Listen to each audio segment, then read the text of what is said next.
Sir, they're entering Earth orbit. Let Aegis handle it. Submit immediately, primitive world. My God, they're gone. They came to conquer humanity, and humanity was ready. When the Armada finally arrived, the sky refused to burn. There were no grand speeches, no heroic last stands, no swelling orchestral music. There was only a tired man spilling stale coffee on his shirt, a flashing amber light, and the cold, unfeeling math of a species that had already mastered destroying itself. The air in Orbital Defense Command Station Charlie always tasted like copper and burnt dust. Arthur rubbed his thumb against his jaw, feeling the harsh scrape of 3-day-old stubble. He hadn't bothered to shave. There was no point. Up here, 200 miles above the hazy blue curve of Earth, nobody cared what you looked like. You were just meat in a pressurized tin can, paid to stare at black screens. He reached for his mug. The coffee inside was tepid, possessing the distinct, acidic flavor of something that had been sitting on a warming plate since Tuesday. He took a sip anyway, swallowing past the dry lump in his throat. His lower back ached, a dull, throbbing pain that radiated down into his left knee, a souvenir from a drunken fall down a flight of stairs in Phoenix a decade ago. "Hey, Artie." The voice crackled through the comms piece resting on his collarbone. It was Jace, sitting 3 consoles down in the dimly lit trench of the operations floor. "What?" Arthur mumbled, not taking his eyes off the sweeping green line of the primary sensor array. "You think the vending machine in Sector 4 is fixed yet? I'd kill a man for a stale powdered donut right about now." "It's a machine, Jace. It doesn't heal. It requires maintenance, which means Command has to approve a work order, which means, no, it's not fixed." Arthur shifted in his chair. The synthetic leather squeaked loudly in the quiet room. The ambient noise of the station was a constant, oppressive hum, the heavy vibration of the life support scrubbers working overtime to filter out the carbon dioxide from 40 bored technicians. "Cynical bastard," Jace muttered. Arthur didn't reply. He was busy watching a flicker on his screen. It was subtle, a tiny, pixelated smudge on the extreme edge of the deep system telemetry feed. Usually, these were ghost echoes. A localized burst of solar radiation, a stray chunk of an old Chinese weather satellite, or just the aging software hiccuping. He tapped his fingernail against the thick glass of the monitor. The smudge didn't disappear. In fact, it grew. Arthur sat forward. His spine popped. He typed a quick command sequence into the battered keyboard. The keys were slick with years of fingertip oil. "Hey, Jace, give me a diagnostic run on the Oort Cloud perimeter buoys." "Why? You seeing ghosts again, Artie?" "Just do it." A heavy silence fell over the localized comms channel. 10 seconds passed, then 20. The hum of the scrubbers seemed to recede, replaced by the rushing sound of blood in Arthur's ears. "Artie," Jay said. His voice was different now, tighter, higher in pitch. "The buoys are fine, but I'm getting a massive telemetry dump from buoy 89, and 90, and 91. They're dropping like flies." Arthur's screen refreshed. The green line swept past the sector again. The smudge wasn't a smudge anymore. It was a solid, blinding white block. "Lord Almighty," Arthur whispered. His stomach plummeted, a sudden, violent drop that left a sour taste of bile at the back of his tongue. It wasn't a rock. It wasn't a glitch. The mass reading was impossible. It was a fleet, not a handful of ships, but thousands. A sprawling, organized wedge of foreign metal pushing through the vacuum of space, decelerating from superluminal speeds, with a violent shedding of Cherenkov radiation that was currently screaming through the station's sensors. The main overhead lights in the trench snapped from dull white to harsh, blinding red. The automated klaxon began to wail a rhythmic, ear-piercing shriek that vibrated in Arthur's dental work. The shift supervisor, a heavy-set man named Miller, burst out of the glass-walled office at the back of the room. "Report! Who tripped the alarm?" "Nobody tripped it, boss," Arthur yelled back, his fingers flying across the console, pulling up optical tracking. System caught an anomalous mass. Deep space. Coming in hot. How hot? Decelerating from point 8C. They just crossed the orbit of Jupiter. Asteroid? Miller was sweating. The red light made his face look like raw meat. "No," Arthur said. The optical feed finally resolved. He routed it to the main overhead screen. The room went dead silent. The klaxon continued to scream, but nobody heard it. Hanging in the blackness of the monitor were ships. They were undeniably artificial. Massive, sleek leviathans shaped like drawn daggers, their hulls gleaming with a pristine, iridescent violet hue. There were hundreds of dreadnoughts, flanked by thousands of smaller escort vessels. They flew in perfect, terrifying synchronization. They didn't look like they were built. They looked like they had been grown, flawless and arrogant in their design. A sharp, static squeal violently erupted from every headset and speaker in the room.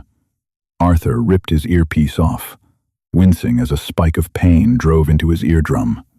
The static coalesced. It wasn't just noise. It was a broadcast, a brute force transmission overpowering the station's entire communication grid. The translation software, a clunky military AI designed to decode encrypted Russian and Chinese terrestrial signals, struggled for a terrifying moment before text began to violently scroll across Arthur's secondary monitor. Attention.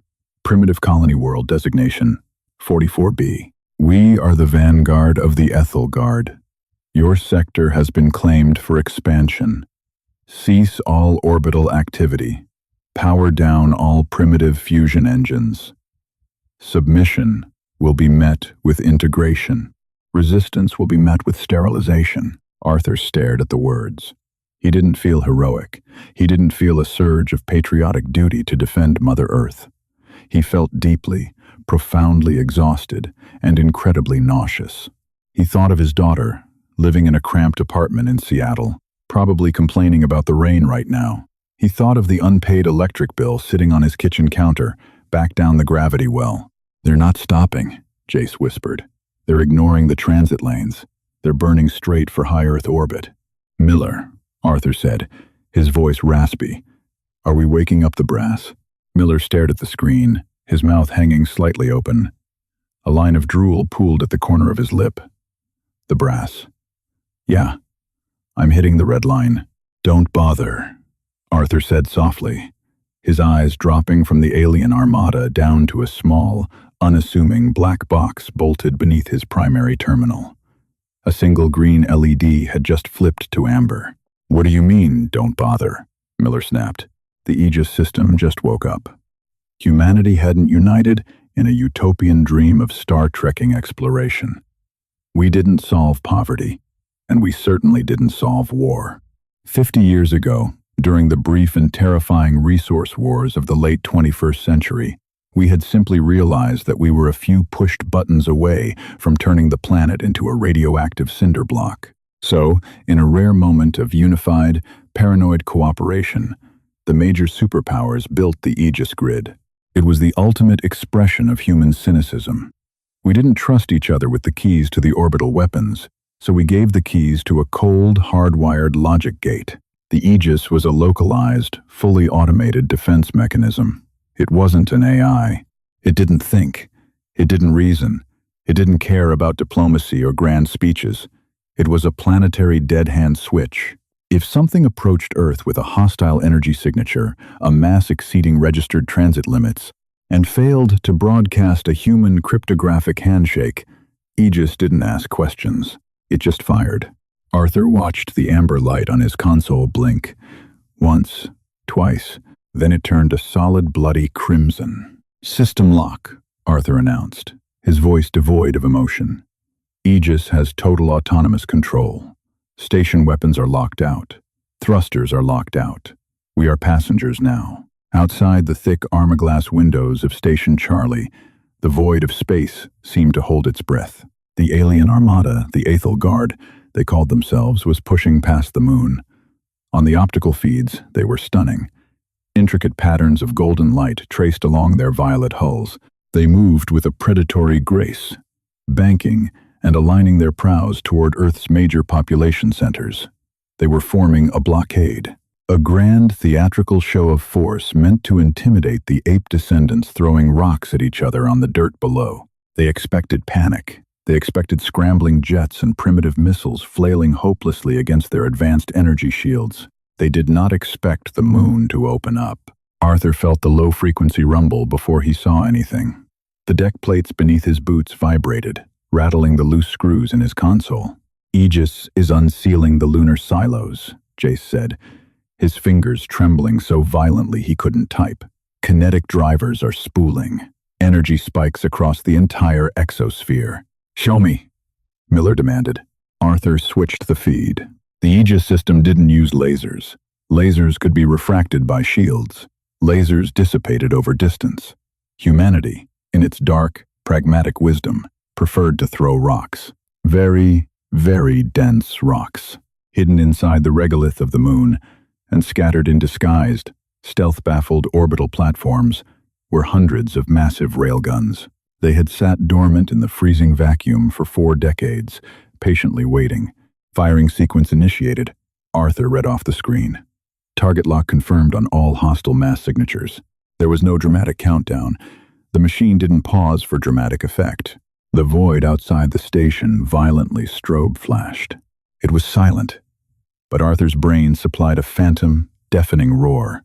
From the lunar surface and from the invisible orbital platforms, hundreds of streaks of blinding white light materialized. They weren't continuous beams. They were solid slugs of depleted uranium, tungsten, and osmium, encased in discarding sabots, accelerated electromagnetically to a fraction of the speed of light. At that velocity, mass didn't behave like a solid object anymore. It behaved like localized, apocalyptic energy. The alien vanguard, proudly holding their formation, didn't even have time to register the launch. The first tungsten slug struck the lead alien dreadnought right in the center of its sweeping, elegant prow. The kinetic energy transfer was absolute. The alien's energy shield didn't fail. It simply didn't recognize the threat. Shields were designed to absorb plasma and dissipate energy weapons. They weren't designed to stop a school bus-sized chunk of hyperdense metal moving at relativistic speeds. The slug punched through the violet hull as if it were wet tissue paper. It didn't just pierce the ship. The sheer friction and sudden deceleration converted the slug and the surrounding hull into a ball of superheated plasma. The dreadnought simply ceased to exist. It didn't explode in a cinematic blossom of fire. It instantly vaporized into a rapidly expanding cloud of white-hot slag and radiation. Arthur flinched back, throwing an arm over his face as the monitors auto-dimmed to compensate for the sudden, blinding glare. But Aegis wasn't done. The first shot was just the calibration. The sky tore open. Thousands of kinetic slugs crossed the distance between the moon and the fleet in the span of a heartbeat. It was a hailstorm of extinction. The optical cameras struggled to process the feed. It looked like someone had taken a sledgehammer to a pane of glass. The elegant, mathematically perfect formation of the Ethel Guard disintegrated. Ships were cored out, shattered, spun into pieces, and reduced to atomized dust before their captains could even draw a breath to issue an order. The few alien ships that managed to react, flaring their engines to break formation and flee, were immediately tracked. Aegis unleashed the secondary payload, nuclear-pumped X-ray lasers. Tiny pods, no larger than a refrigerator, detonated themselves in the upper atmosphere. The nuclear explosion powered a single, devastatingly intense pulse of X-ray radiation, directed with pinpoint accuracy. Invisible beams of coherent energy lanced out, striking the fleeing vessels. The intense radiation flashed the outer hulls of the alien ships to vapor, creating shockwaves that crushed the vessels inward like stepped-on tin cans. "Jesus Christ," Jace sobbed. It wasn't a prayer. It was a plea for it to stop. Arthur couldn't look away. His eyes were watering from the intense, stroboscopic flashes on the screen. The smell of his own sweat was suddenly sharp and rank in his nostrils. His heart hammered violently against his ribs. 45 seconds. That was how long it took. The amber light on Arthur's console flicked off. The green light returned. Threat neutralized. Aegis entering standby mode. The silence on the observation deck was suffocating. The automated scrubbers hummed. The synthetic leather of Arthur's chair squeaked as he slowly lowered his arm from his face. The red klaxons had stopped. The overhead lights flickered, returning to their sterile, fluorescent white. "Status," Miller croaked. He sounded like a man who had just swallowed glass. Arthur's hands shook as he reached for the keyboard. His fingers felt thick, numb, disconnected from his brain. He keyed in the command to clear the auto-dimming filters from the optical feeds.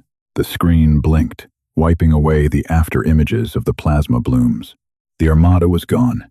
Where thousands of sleek, conquering leviathans had hung majestically against the backdrop of the stars, there was now only a sprawling, ugly smear of debris. Twisted, jagged shards of violet metal, rapidly cooling clouds of radioactive gas, and millions of tiny, unrecognizable fragments drifting aimlessly in the vacuum.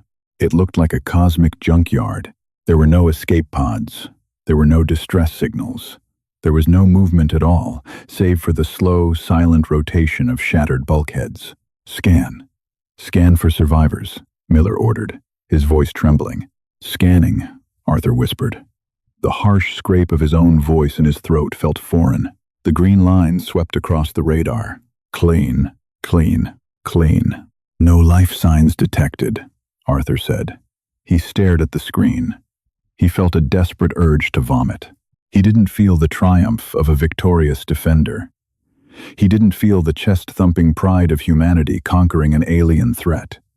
He just felt an overwhelming, crushing weight of horror. A few minutes ago, there were living, breathing beings out there. Arrogant beings, yes. Hostile, undoubtedly. But they had histories. They had built those beautiful ships. They had traversed the unimaginably vast distances of the galaxy, carrying the pride of an empire. And humanity hadn't even bothered to look them in the eye. We had simply swatted them out of existence with a cold, unfeeling machine built out of our own paranoia. We didn't defeat them with bravery or tactical genius. We murdered them with the automated, brutal efficiency of a pesticide trap. Arthur unclipped his harness and stood up. His bad knee immediately buckled, sending a sharp spike of agony up his thigh. He caught himself on the edge of the console. "Artie?" Jace asked, looking up. Jace's face was chalk white. Tears were silently tracking through the grease and sweat on his cheeks. "Are you okay?" Arthur ignored him. He limped heavily toward the back of the trench, pushing through the swinging doors of the small employee kitchenette. The room was empty. The smell of the burnt coffee was overpowering here. Arthur gripped the edges of the stainless steel sink. The metal was cold against his sweaty palms. He stared at the drain, his chest heaving as he dragged in ragged breaths of the recycled air. He closed his eyes, but all he could see was the blinding white flash. All he could see was the casual, instant erasure of an entire civilization's vanguard. A strange, wet laugh bubbled up in the back of his throat. It was a hysterical, broken sound. They had come to conquer Earth. They had crossed the stars, expecting to find a primitive, divided species ripe for the taking. They had no idea what they were walking into. They didn't understand that humanity's greatest talent wasn't art, or culture, or even war. It was extermination. Arthur leaned over the sink and finally threw up, the meager contents of his stomach splashing against the cheap metal.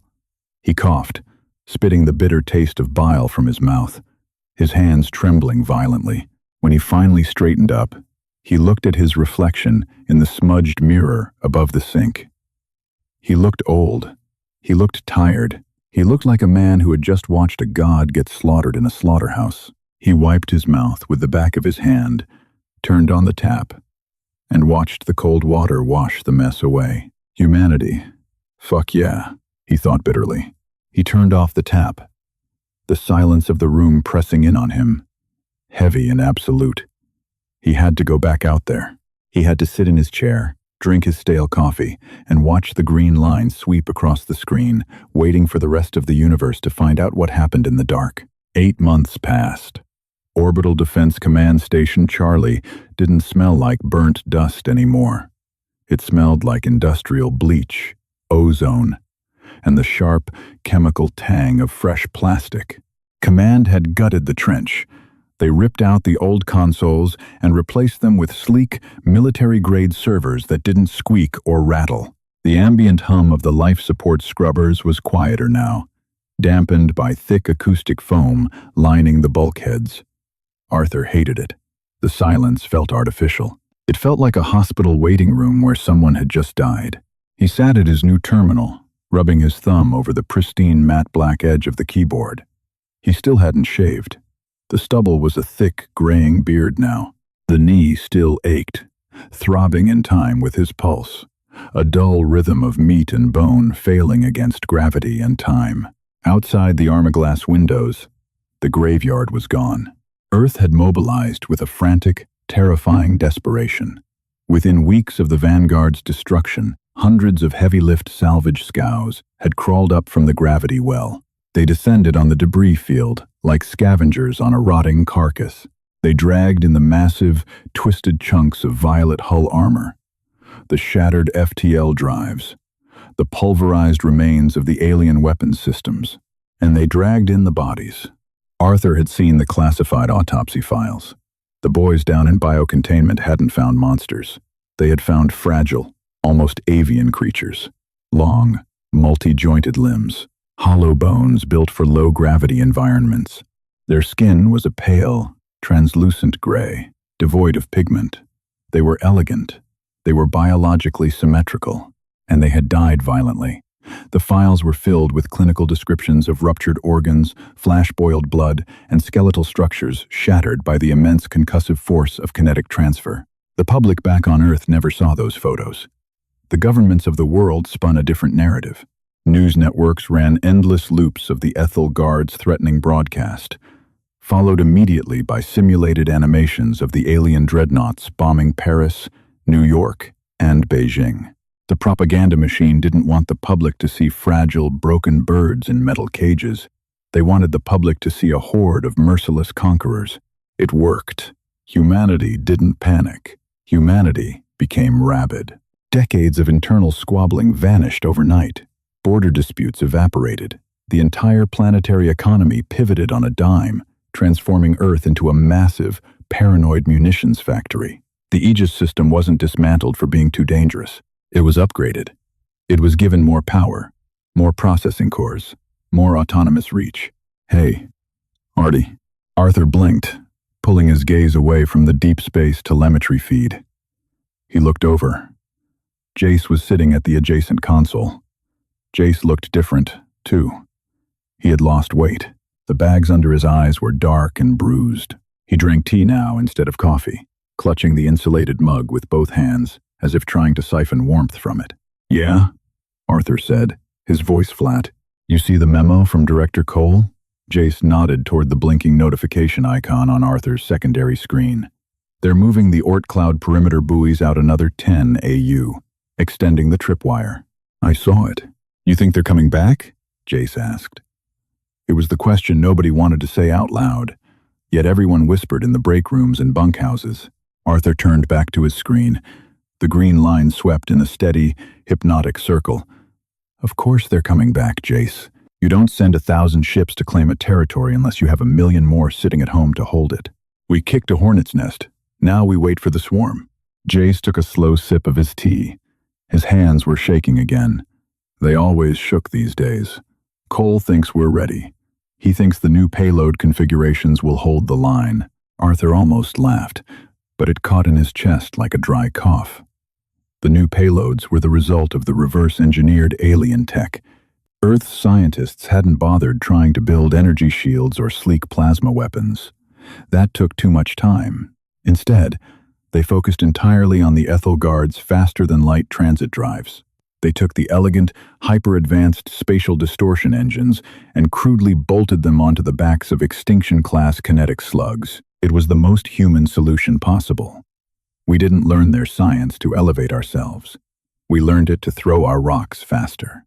Suddenly, the ambient lighting in the trench flickered. It wasn't the harsh, blinding red of a localized alert. The lights dropped entirely, plunging the room into absolute darkness for a split second, before the emergency backup slammed on. The overhead fixtures bathed the command floor in a sickly, jaundiced yellow glow. Arthur's console locked up. The keyboard went dead. The green sweep of the radar froze. A heavy, metallic thud echoed through the deck plates, vibrating up through Arthur's boots and settling deep in his bad knee. "What did you do?" Jace yelled, slamming his palms against his own frozen terminal. "Nothing," Arthur said. The familiar, sour taste of adrenaline flooded the back of his throat. He didn't panic. He just felt an immense, bone-deep exhaustion. Here we go, he thought. The heavy blast doors at the rear of the command center slid open. Director Cole walked in. Cole wasn't a technician like Miller had been. Cole was military. Stiff spine, iron gray hair shaved close to the scalp, wearing a crisp, unadorned black uniform. He didn't look scared. He looked exactly like a man who had been waiting for this exact moment for 8 months. All stations, hands off your consoles, Cole's voice barked over the localized comms. It was completely unnecessary. The terminals were already locked. Aegis has assumed alpha-level override. Director, Arthur called out, his voice cutting through the rising murmur of the frightened technicians. My telemetry feed is frozen. We're flying blind. What tripped the alpha override? Cole walked slowly down the center aisle of the trench, his boots clicking sharply against the metal grating. He stopped behind Arthur's chair, reaching over to tap a physical bypass key on the master server rack. Arthur's main monitor flared back to life. But it wasn't displaying the local exosphere. It was pulling data from the deep space listening posts stationed out past Neptune. The screen was filled with static. Thick, rolling bands of white noise and localized gravitational distortions. That's not a ship, Jace whispered, leaning over to look at Arthur's screen. No, Cole said smoothly. It's a localized rupture in space-time. Sector 4. Approximately 12 light-years out, near the Ross 128 binary system. Arthur stared at the data.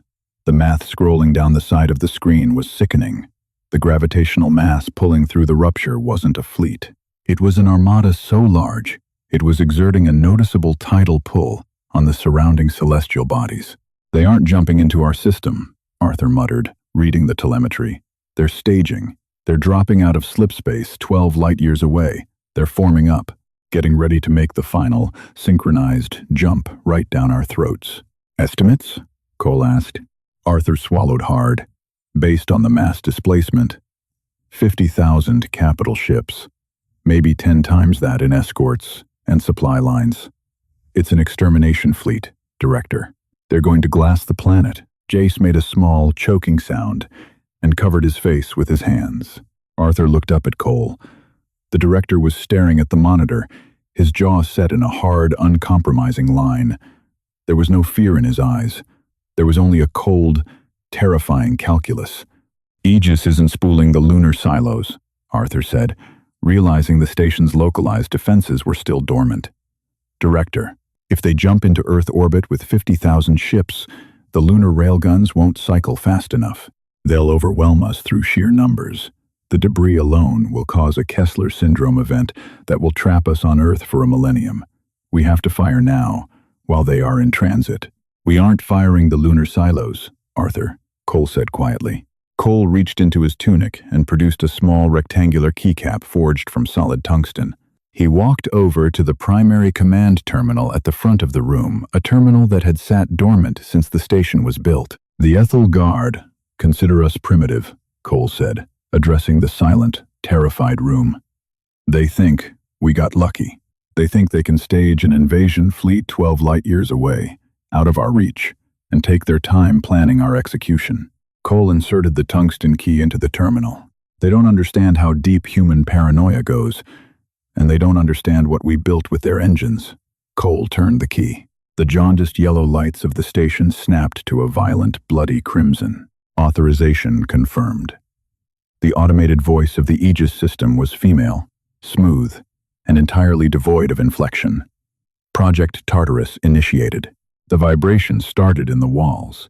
It wasn't the low, rumbling hum of the lunar railguns from 8 months ago. This was a high-pitched, tooth-aching mechanical scream. It sounded like metal tearing under immense pressure. Arthur grabbed the edges of his console.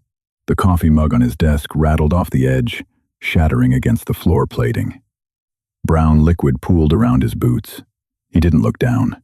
Director, Arthur yelled over the rising shriek of the station. What is Project Tartarus? The telemetry is routing, targeting data directly into the asteroid belt. What are we aiming at? Cole walked back to the center of the room, bracing his feet against the vibrating deck. "We aren't aiming at the staging fleet, Arthur." Arthur's breath hitched. He brought up the deep space tracking matrix. Out in the cold, dark expanse of the asteroid belt, between Mars and Jupiter, Earth had been busy.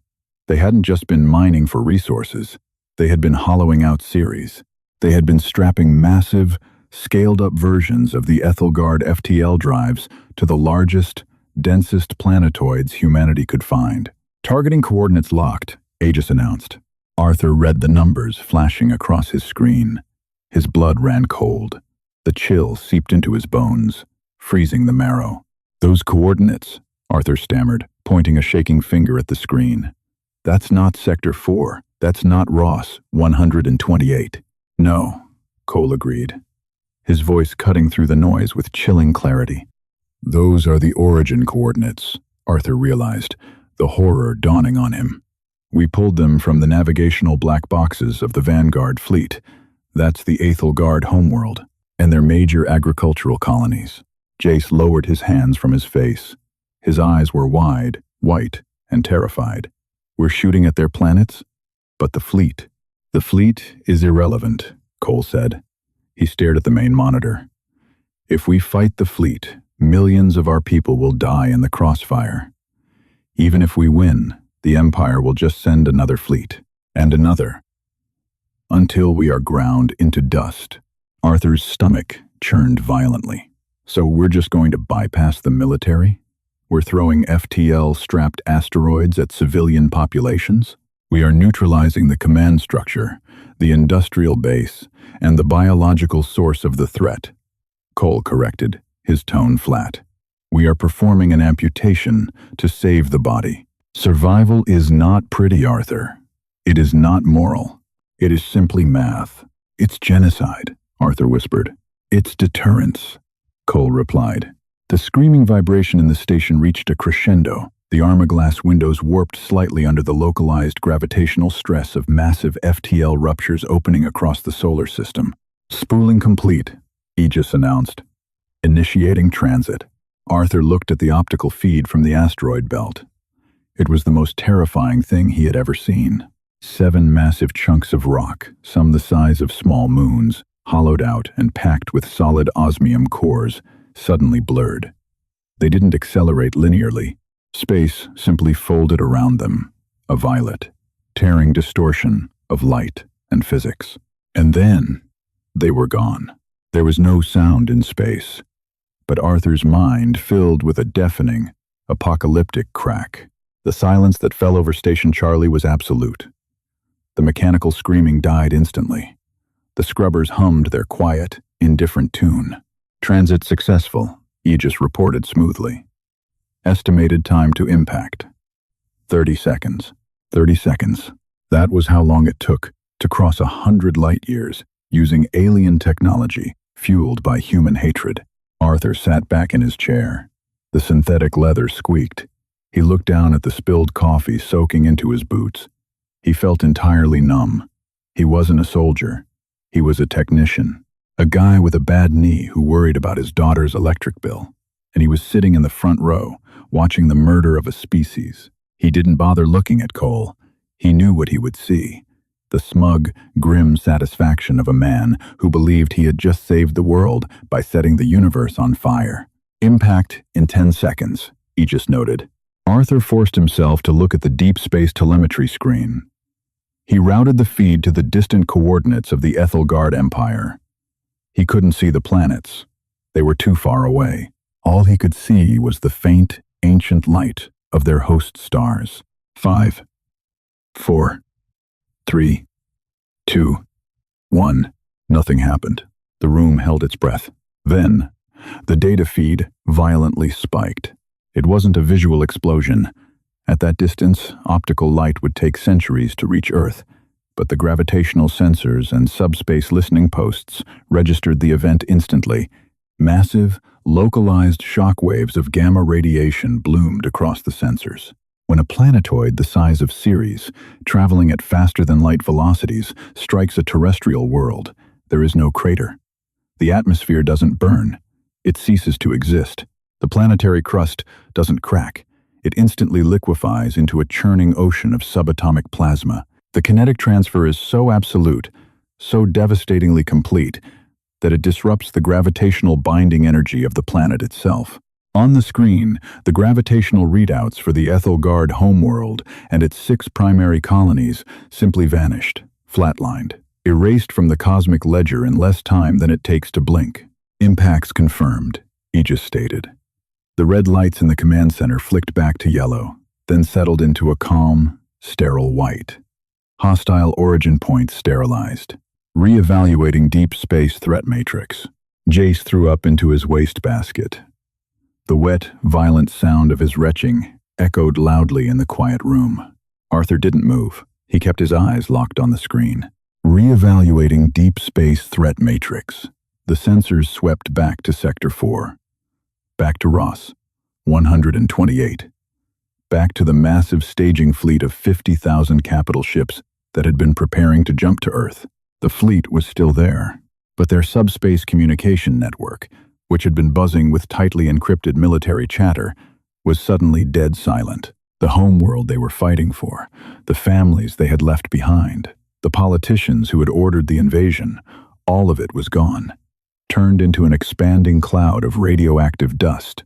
They were an armada without an empire, a sword with no hand to hold it. Telemetry shows the hostile fleet is breaking formation, one of the technicians in the back row reported, his voice shaking uncontrollably. Their FTL drives are spooling up. Sir, they aren't aiming at us. Where are they going? Cole asked. Everywhere, the technician replied. They're scattering. Random jump vectors. Deep space. They're running away. Cole let out a long, slow breath. He adjusted the cuffs of his tunic. Stand down from Alpha Alert. Return Aegis to standard Overwatch parameters. The director turned and walked toward the blast doors. He didn't look back at the room of shattered, silent men and women. He had done his job. He had won the war. Arthur sat in the sterile white light of the trench. The smell of the spilled coffee was sharp and bitter. His knee throbbed. He reached out and tapped a command on his keyboard, switching the primary monitor back to the local sweep of Earth's exosphere. The green line spun in its slow, endless circle, a radar watching the dark. The universe was quiet now, not a peaceful quiet. The terrified, breathless quiet of a prey animal hiding from a predator in the tall grass. The Ethelgard had come to conquer. They had expected primitive apes throwing rocks. They found something infinitely worse. They found a species that didn't play by the rules of glorious combat.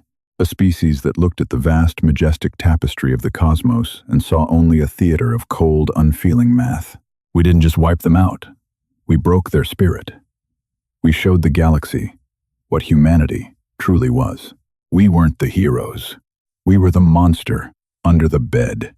Arthur leaned back, closed his eyes, and listened to the rhythmic hum of the scrubbers filtering the carbon dioxide from the air.